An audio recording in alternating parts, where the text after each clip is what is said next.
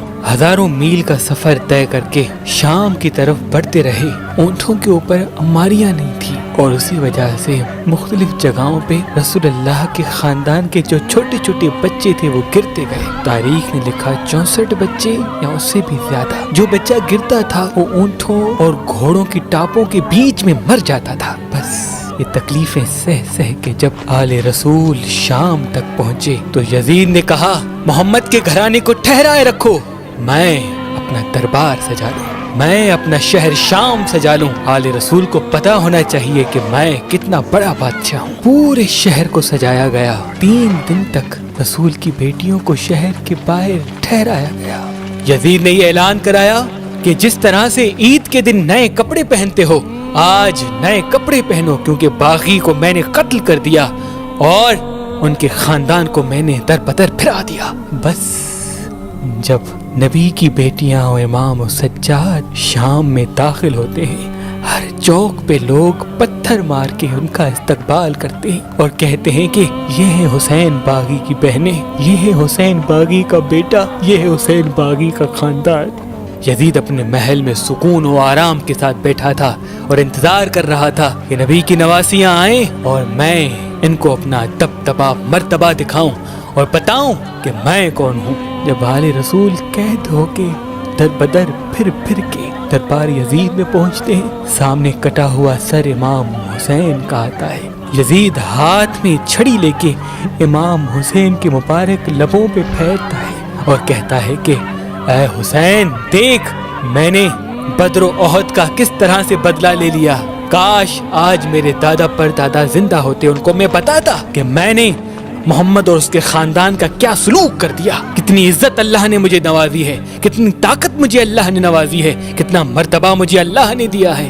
بس یہ کہنا تھا تو امام سجاد نے کہا اے دولت کے نشے میں اپنی آنکھوں کو بند کرنے والے بادشاہ، مجھے بھی موقع دے تاکہ میں بھی اپنا تعارف کراؤں۔ لوگوں نے کہا یزید یہ بیمار کانپ رہا ہے، یہ تمہارے سامنے کیا کہے گا، اسے بھی کہو اپنے بارے میں بتائے۔ تو بس امام سجاد کہتے ہیں میں وہ بیٹا ہوں جس کے باپ کو بے جرم و خطا 3 دن کا پیاسا رکھا گیا، میں وہ بیٹا ہوں جس کے باپ کے سر سے امامہ اتار کے ان کا سر میری آنکھوں کے سامنے کاٹا گیا، میں وہ بیٹا ہوں جس کے باپ کے کپڑے اتار کر اس کی لاش پہ گھوڑوں کو دوڑایا گیا، میں وہ بیٹا ہوں جس کی پھپھیوں کو بہنوں کو بے پردہ کر کے پھرایا گیا۔ بس ان الفاظ میں اتنا درد تھا کہ درباری سارے رونے لگے۔ یزید کے مشیر نے کہا کہ اگر سجاد زیادہ خطبہ دے گا تو دربار کا رنگ تبدیل ہو جائے گا، اس خطبے کو بند کرانے کے لیے اذانیں دو تاکہ سجاد خاموش ہو جائے۔ بس جیسے ہی اذان کا آنا تھا، اشہد ان لا الہ الا اللہ کی صداؤں کا گونجنا تھا، امام سجاد نے کہا بتاؤ یہ دین کس نے دیا، تمہارے نانا نے یا میرے نانا نے؟ بتاؤ یہ لا الہ الا اللہ کس نے بتایا، تمہارے نانا نے یا میرے نانا نے؟ بس جب اذان دینے والا محمد رسول اللہ تک پہنچا تو امام سجاد رو کے کہنے لگے جو محمد اللہ کا رسول ہے یہ انہی کی بیٹیاں ہے جو قیدی ہو کے تیرے دربار میں آئی ہے، جو محمد اللہ کا رسول ہے اسی کا خون میرے رگوں میں بہتا ہے۔ بس یہ سننا تھا۔ دربار میں بغاوت ہو گئی، سب یزید کو عجیب نگاہوں سے دیکھنے لگے۔ یزید نے فوراً حکم دیا کہ ان کو قید کر دو اور آل نبی کو قید کر دیا گیا۔ تاریخ نے لکھا تقریباً 2 سال 6 ماہ تک یزید نے آل رسول کو قید کیا ہوا تھا۔ جب بغاوت حد سے زیادہ بڑھنے لگی تو یزید کے مشیروں نے یزید کو کہا کہ جو تمہیں کرنا تھا تم کر چکے، اب آل رسول کو قید کرا کے لوگوں کی نفرت اپنے لیے زیادہ کیوں بنا رہے ہو؟ بس ان بیویوں کو آزاد کر دو تاکہ جو لوگ تم سے نفرت کر رہے ہیں ان کا غصہ کچھ ٹھنڈا ہو سکے۔ رسول اللہ کی بیٹیوں کو امام سجاد کے ساتھ رہا کر دیا۔ امام سجاد علیہ السلام شہداء کے سر لے کے پہلے کربلا گئے اور کربلا کے شہیدوں کے سر کو تدفین کیا اور پھر مدینے کی طرف رواں ہوئے۔ سب سے پہلے اپنے نانا رسول اللہ کے روضے پہ آئے اور بی بی زینب اور امام سجاد زارو قطار رونے لگے۔ ہر ایک حال اپنے نانا کو بتایا کہ کس طرح وہ بازار گئے، کس طرح امام حسین شہید ہوئے۔ تاریخ نے لکھا کربلا کے بعد 35 سال کی زندگی میں امام سجاد کبھی مسکرائے نہیں۔ جب بھی کھانا آتا تھا کھانا دیکھ کے روتے تھے، پانی آتا تھا پانی دیکھ کے روتے تھے، کوئی بازار جاتا تھا امام تب بھی روتے تھے، اگر بازار کا نام آتا تھا امام تب بھی روتے تھے، اور اپنے آپ کو عبادت میں مصروف و مشغول کر دیا۔ دن رات عبادت کرتے رہے اور لا تعداد دعائیں امام سجاد سے صحیفہ سجادیہ میں منسوب ہیں، اور ان کے ساتھ ساتھ آپ غلام خرید کیا کرتے تھے اور ان کی اچھی پرورش کر کے انہیں آزاد کیا کرتے تھے۔ امام سجاد آدھی رات کو وہ روٹیاں اناج لے کے کافی گھروں میں پہنچایا کرتے تھے، یہاں تک کہ گھر والوں کو بھی پتہ نہیں ہوتا تھا کہ یہ رزق حلال کس نے بھیجا ہے۔ پوری زندگی اللہ کی مخلوق کی خدمت کرتے رہے اور اللہ کی عبادت کرتے رہے۔ بالآخر ولید ابن عبد الملک نے آپ کو زہر دیا اور آپ دار الفنا سے دار البقا کی طرف کوچ کر گئے۔ جب آپ کا مبارک جنازہ گھر سے نکلا تو امام محمد باقر علیہ السلام زارو قطار رونے لگے۔ لوگوں نے کہا اے نواسہ رسول، شہادت تو آپ کا ورثہ ہے، اتنا گریہ کر رہے ہیں۔ تو امام محمد باقر نے کہا میں اپنے بابا کی شہادت پہ نہیں بلکہ اس بات پہ رو رہا ہوں کہ یہ محمد و آل محمد کے گھر کا پہلا جنازہ ہے جو اتنی شان سے نکلا ہے۔ رسول اللہ کے جنازے پہ لوگ ہی نہیں تھے۔ میرے دادا علی اور دادی فاطمہ کا جنازہ رات کی تاریکی میں اٹھایا گیا، دادا حسن کے جنازے پہ تیروں کی بارش ہوئی، تو میرے دادا حسین کا تو جنازہ ہی نہیں ہوا۔ آج پہلی مرتبہ محمد کے گھرانے کا جنازہ اتنی شان سے اٹھا ہے، اور آپ کے بیٹے امام محمد باقر نے 25 محرم 95 ہجری کو امام حسن علیہ السلام کے پہلو میں آپ کو تدفین کر دیا۔ سلام ہو زین العابدین سید الساجدین امام علی ابن الحسین پر۔